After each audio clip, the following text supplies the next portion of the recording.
pessoal, mais uma vez aqui professor Ariel Costa, hoje ministrando aula de Geografia com as turmas do 9º ano.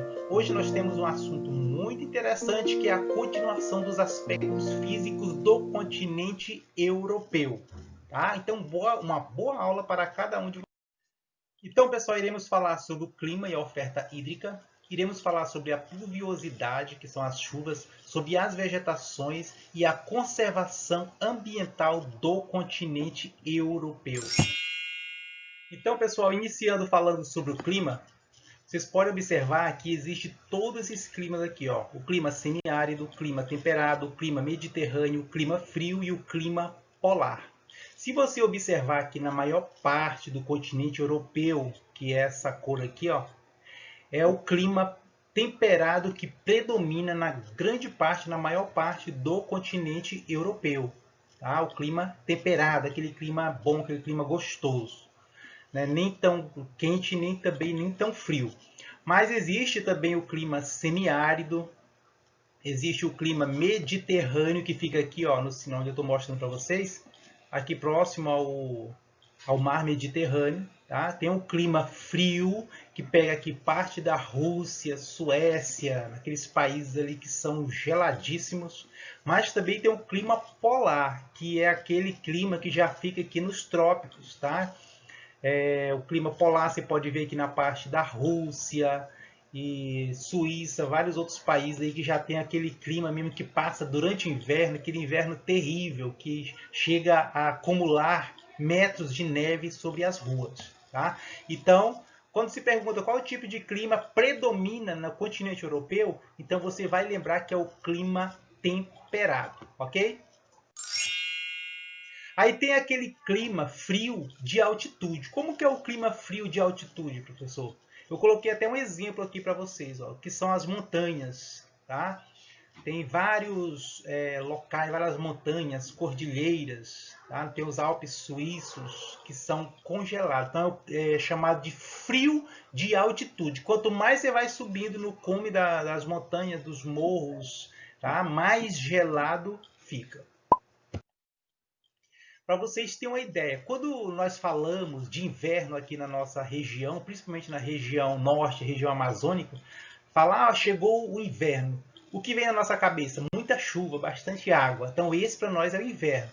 Mas no continente europeu e parte também dos Estados Unidos ali, quando se fala em inverno, o pessoal já tira aquelas roupas pesadas, que são roupas de frios, para usarem durante o inverno.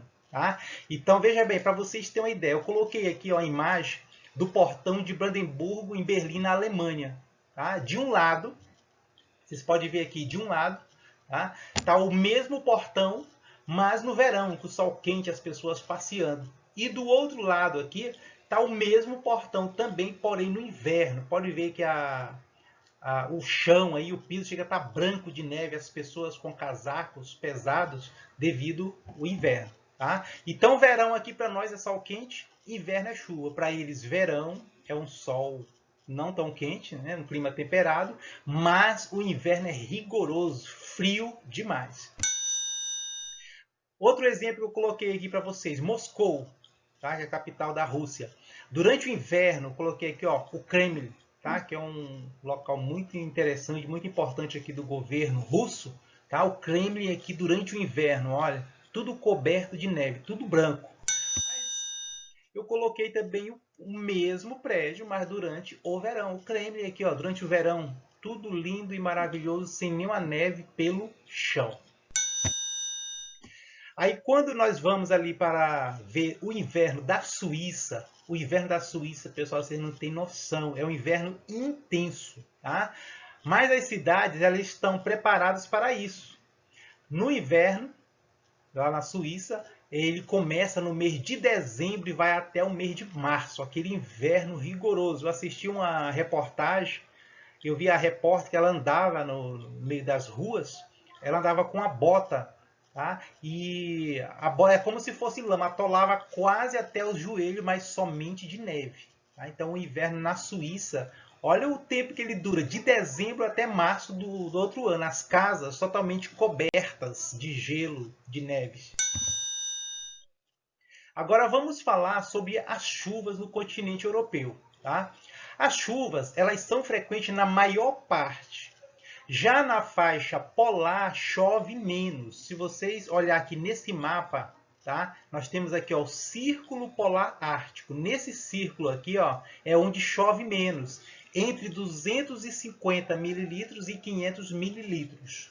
Mas se você observar aqui, tá? Na maior parte aqui onde possui o clima temperado, chove na média de 500 a 1000 mililitros. E falando da vegetação ali no continente europeu, a vegetação, pessoal, ela depende muito do clima e do solo para ela poder desenvolver. Por exemplo, eu vou citar um exemplo aqui do nosso país, do Brasil. As vegetações que existem na região norte ou na Amazônia é diferente da vegetação que existe na região sul, porque o clima é diferente. O clima do sul é diferente do clima do norte, então desenvolve outro tipo de vegetação. Na Europa, como a maior parte do clima é temperado, mas em algumas áreas são climas frio ou polar, então desenvolve as vegetações propriamente dito para esse tipo de clima. Um exemplo que eu coloquei aqui foi a tundra. O que é a tundra, professor? A tundra é um bioma no qual a baixa temperatura e estações de crescimento curtas impedem o desenvolvimento das árvores. Tá? O solo fica congelado, então impede que árvores robustas e grandes, assim como existe aqui na Amazônia, cheguem a desenvolver. Então a tundra é uma vegetação pequena, tá? É como se fosse um mato, um capim, tá? Mas é um tipo de vegetação. Ela só desenvolve em locais frios como esse daqui. O líquen também. O líquen é um ser vivo que se forma a partir da associação entre fungos e algas. Você pode ver na imagem aí, tá? Também é um tipo de vegetação, encontra na sua maior parte, tá? Na casca de árvores, de arbustos e etc. Aí tem também outro tipo de vegetação que é o musgo.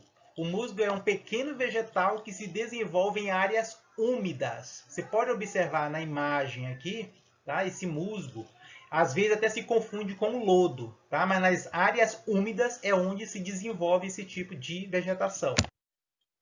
Aí tem também as gramíneas, que são plantas com mais de 10.000 espécies rasteiras e levam o nome popular de capim. Você pode observar, eu coloquei dois tipos aqui, uma bem verde, a outra mais clara, mas é o mesmo tipo de gramínea, que também desenvolve no continente europeu. Aí tem a taiga.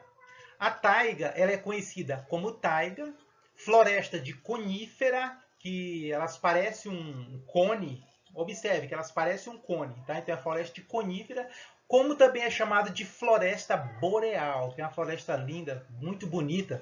Esse aqui, durante o inverno, fica parecendo aqueles pinheiros de Natal, todo branco, coberto de gelo, muito bonito.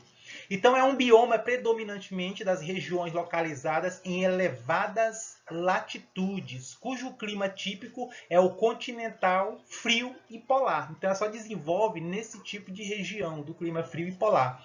Comumente encontrado no norte do Alasca, vocês sabem que é bem gelado, Canadá também é muito gelado, sul da Groenlândia e parte da Noruega, Suécia e Finlândia. Todos esses países que eu citei aqui são países de temperaturas baixíssimas, tá? Muito gelado nesses locais aqui. Desenvolve também no continente europeu a floresta temperada. Essa floresta é localizada na maior parte do continente europeu. Tá? Então, a maioria da floresta que existe no continente europeu é chamada de floresta temperada. Observe na imagem aqui que elas não crescem tanto como a floresta amazônica, como a Mata Atlântica e outro tipo de floresta. Tá? São árvores baixas, de pequenas estaturas. Aí eu coloquei um mapa aqui para vocês terem uma ideia. Lembra que eu disse que a floresta temperada ela ocupa a maior parte do continente europeu? Então olha aqui, ó. A maior parte, onde está de verde aqui mais claro, é a floresta temperada. Aqui, ó, em parte da Rússia e outros países aqui, desenvolve a taiga, a floresta boreal, a tundra. aqui perto do Mediterrâneo, a floresta mediterrânea e também as estepes, tá? Mas o que predomina é a floresta temperada. Aí falando de conservação ambiental. É muito interessante falarmos da conservação ambiental do continente europeu. Os países europeus estão de acordo em recuperar com replantio de vegetação original até esse ano de 2020, pelo menos 15% de suas áreas que foram degradadas. Eles destruíram as florestas que eles tinham. Então eles fizeram um projeto, um plano, de até nesse ano de 2020, eles resgatar e replantar 15% das áreas que foram degradadas. Eu vi uma reportagem da Alemanha que eles já estão bem avançados na questão de reflorestamento. É parecido com a nossa Mata Atlântica, que quase chegou a ser extinta aqui. Tá? E hoje, já ali na área de São Paulo, já existe um projeto de reflorestamento. Tá? Então, na Europa, a vegetação original encontra-se bastante reduzida, o que colabora para a biodiversidade ficar menor que a encontrada aqui nos trópicos. Tá? Então, veja bem, pessoal, conforme vai desmatando, vai destruindo a floresta, também vai diminuindo a biodiversidade. Como é que os animais vão sobreviver numa floresta que está acabando? Então, automaticamente, acabando a floresta, vai diminuindo a biodiversidade. Então, veja bem, por que nos trópicos aqui existe a maior biodiversidade do planeta, principalmente aqui na Amazônia? Porque a quantidade de floresta é muito grande. A floresta tropical amazônica é a maior floresta tropical do mundo. Tá? Então, por isso que existe uma biodiversidade bem superior com a biodiversidade ali do continente europeu. Então, a vegetação da Europa, o que aconteceu? Com a colonização do continente, tá? quando foi iniciando, o que eles fizeram? As florestas foram derrubadas, eles foram derrubando as florestas para quê, professor? Para usar a madeira para a construção de casas, prédios, tá? Para a produção de energia. É bom observar que na Revolução Industrial, as florestas foram usadas muito para fazerem carvão, porque foi na Revolução Industrial que descobriram as locomotivas, que fabricaram as locomotivas, que também eram chamadas de Maria Fumaça, e eram movidas a vapor. Então eles queimavam a madeira, tá? E o vapor é que movimentava as locomotivas. Isso foi na Revolução Industrial. Então, como foi uma descoberta espetacular, as florestas foram destruídas para poder serem investidas na Revolução Industrial. Também a madeira é usada no aquecimento, como eu expliquei para vocês, que existe o inverno rigoroso, então eles queimam a madeira nas lareiras para poder aquecer o ambiente. Também era usada a madeira na fabricação de móveis, como aqui no Brasil é usada, e outras atividades também. Falando ainda de conservação ambiental, tá? Como eu falei, que vão destruindo a floresta, a biodiversidade também vai diminuindo. Então, existe um animal chamado lince ibérico. Ele é o carnívoro mais ameaçado da Europa e é o felino mais ameaçado do mundo. Tá? O lince ibérico. Aí por que, professor, que ele é o felino mais ameaçado do mundo?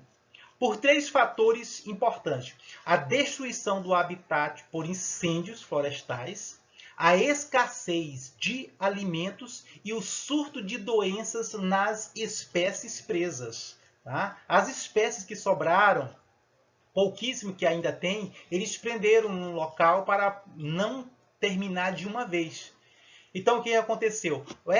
Eles começaram a adoecer por ficar presos sem estar no seu habitat natural. E assim foi morrendo. Tá? Então, ele é muito parecido com o gato maracajá. O nosso maior felino aqui da América do Sul é a onça pintada. E o deles lá é o lince ibérico, que é o mais ameaçado da Europa, tá? E o felino mais ameaçado do mundo.